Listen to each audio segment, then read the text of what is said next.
the focus of our investigation is to nip the bud, putulin ang ugat para hindi na ulit tumubo. And with that, Mr. Chair, let's move forward to the interpellators that have signified their intention to ask questions.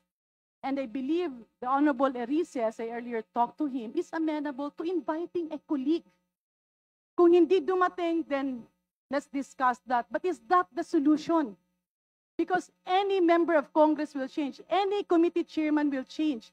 But if the root of the cause of all of this will not be nipped, paulit-ulit pa rin itong mangyayari.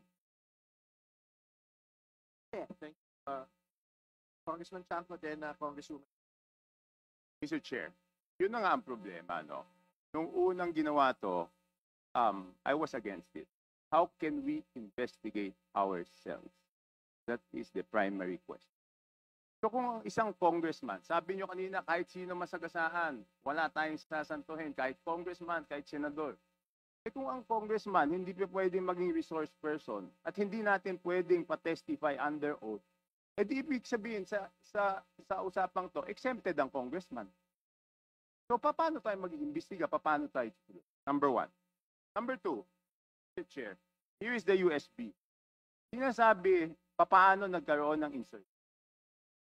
Under the name of Congressman Saldico, ang insertion sa BICAM as proponent siya is 13,803,693,000.